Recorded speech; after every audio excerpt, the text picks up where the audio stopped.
Thank you very much. I'm Bruce Duvalier, and I am General Counsel for NADECO, and I'm honored to be part of an illustrious group such as NADECO that has a long history of trying to do the right thing and keep democracy safe, restore democracy, and restore the rule of law. And the primary question I think that should be asked, most of the people here in the audience know this, is why should we care about Nigeria? Why should the United States care about Nigeria? Why should the international community care about Nigeria?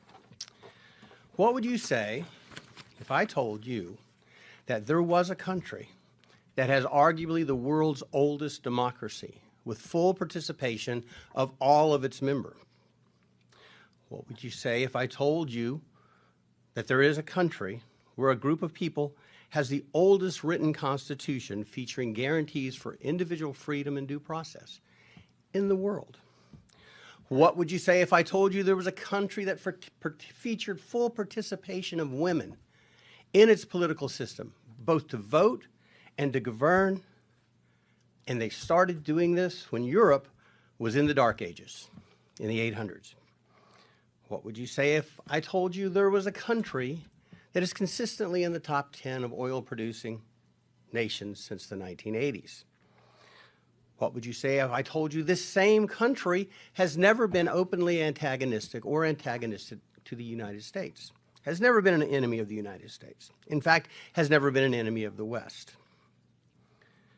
What would you say if I told you this very same country has the greatest number of doctors living in the United States of America per capita than any other nation in the world? More than England, more than Russia, more than Germany. What would you say if I told you that 29% of the immigrants from this country over the age of 25 hold a graduate degree, when you compare that to 11% of the population of the United States over the age of 25 holding a graduate degree? This country has almost 3 times more people holding graduate degrees here in the United States, contributing to our economy and our well-being and our security. What would you say if I told you the same country has 45% of the involvement of its people, the immigrants that live here, the diaspora, in education services, and most are professors at top universities? What would you say if I told you the same country I'm talking about has they're entering the medical fields and the technological fields in a rapidly expanding rate? They're increasing the U.S. economy. They are entrepreneurs. They are making America better, building tech companies in the United States to help the people back home. Would anybody be able to guess that country was in Africa? Would anybody be able to guess that country is Nigeria? Because it is. That's Nigeria. So when you say, why Nigeria, it is almost a fool's question. One of the greatest nations that has all of these things going for it, and yet we constantly turn our back on Nigeria. Shouldn't we be favoring this nation? Shouldn't we be more attentive to this nation? Shouldn't we treat this nation, this giant of an entire continent, not of a region or an area, of an entire continent that stands out as a shining beacon? Shouldn't we treat them as especially favored allies of the United States and indeed of the West?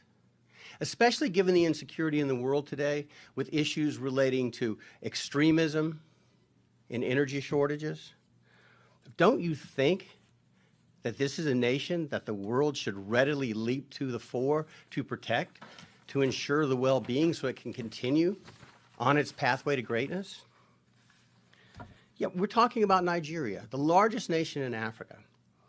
It is the wealthiest nation in Africa, and yet it's the poorest country in the world. Nigeria now has more people living below the poverty line than any other nation in the world, which is a remarkable feat, given that there are 234 million people in Nigeria and approximately 1.4 billion people in India, the former dubious leader of world's poverty. How can we let that happen?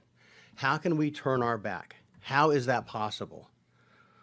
Nigeria is also the site of the largest genocidal slaughter the world has seen since World War II.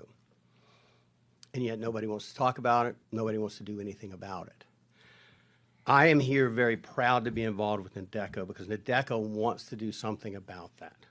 Something is very, very, very wrong. And it starts with the ability to choose your leaders in full, open, and fair elections. Nigeria has descended into a kleptocracy. And what that means is theft is the coin of the realm. Not due process, not laws, not fundamental fairness, not the pursuit of happiness, not freedom, not family, not religion, not work, not prosperity, but who can steal the most first and go back and steal some more. And that is something that I believe the Nigerian people can solve on their own, but they're going to have the help. We cannot continue to turn our back on Nigeria. The international ramifications or aspects are very clear.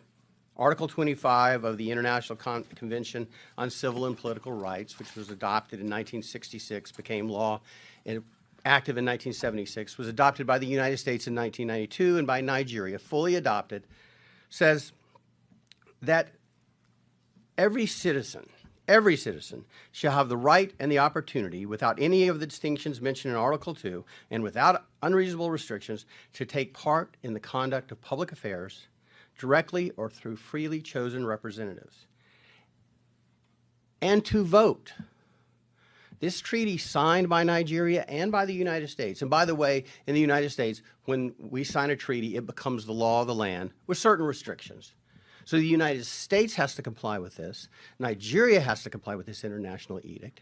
It is as fundamental as any human right. And let me quote the UN, the Covenant 25 says, to vote and to be elected at genuine periodic elections, which shall be by universal and equal suffrage and shall be held by secret ballot, guaranteeing the free expression of the will of the electors. That's why this is important. We have a violation of international law that rises to a violation of human rights, and we all know the human rights violations that follow.